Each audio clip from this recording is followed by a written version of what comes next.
ఇప్పుడు మీరు బాగా గుర్తుపెట్టుకోండి, ఒక తరంలో 7 తరాలకు ఆలోచిస్తారని చెప్తాను కదా. ఎస్, ఇప్పుడు నేను ఉన్నాను, నేను 7 తరాలు ఆలోచిస్తాను. నేను నా కూతురు పెళ్ళి అంటే 7 తరాలు ఆలోచిస్తాం. ఎందుకు 7 తరాలు అంటే ఏమిటి?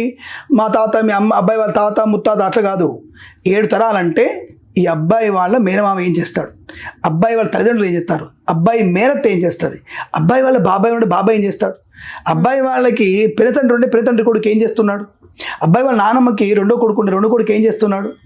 అంటే ఇవన్నీ 7 తరాలు అంటే 7 వ్యక్తులు 7 వైపుల నుంచి మనం శోధిస్తాం అన్నమాట.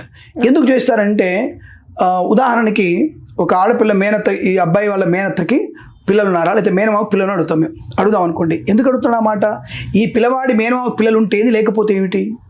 వీళ్ళమ్మకు ఉందిగా, వీళ్ళమ్మ పుట్టాడు కాబట్టి కొడుకేని అడుగు సరిపోద్దిగా. ఎందుకు మేనమావకు అడుగుతున్నారు?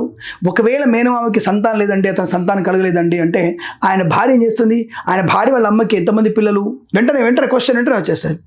వాళ్ళకు కూడా ఒకటే అంది, ఈ అమ్మాయిని పెంచుకోనండి, రెండో అమ్మాయి పుట్టిపోయిందండి, మూడో అమ్మాయి పుట్టిందండి అన్నప్పుడు వీళ్ళింట్లో మేనమామ కనుక పోలికలు ఈ అబ్బాయికి వస్తే సంతానం ఆలస్యం అవుతుంది. ఒక పాయింట్ ఇక్కడ రాసి పెట్టుకుంటారు.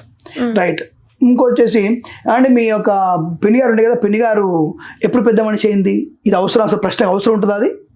అంటే ఈ పిల్లవాడి యొక్క పిన్న తల్లి పెద్ద మనిషి ఎప్పుడైంది వీళ్ళకి ఎందుకు అడిగే వాళ్ళకి అంటే వాళ్ళ ఇంట్లో హార్మోన్స్ ఇన్బ్యాలెన్స్ ఉందా, పుష్పవతి సరైన సమయంలో అయ్యిందా కాదా, పుష్పవతి సరైన సమయంలో అయినప్పుడు ఈ అమ్మాయికి సంతాన యోగ్యత బాగా ఉంటుంది. ఇది తెలుసుకోవడానికి ఓకే, ఇన్ని విషయాలు తెలుసుకుంటారు. రెండవది అంటే మీ మేనబావ మరిదికి వాళ్ళ మామగారికి 10 ఎకరాలు ఉన్నాయండి. ఇప్పుడు వాళ్ళ అబ్బాయికి ఏం చేస్తున్నాడు అబ్బాయి ఇప్పుడు అంటే ఏముందండి, 10 ఎకరాలు అమ్మేసాయండి, 3 ఎకరాలు ఉందండి, లేదా 10 ఎకరాలు అమ్మేసి 20 ఎకరాలు కొన్నాయండి, ఆ బాగానే సంపాదించాడు. ఓహో, అంటే వీళ్ళ ఇంట్లో సంపద వృద్ధి పొందగలిగేటువంటి మేధస్సు ఉంది.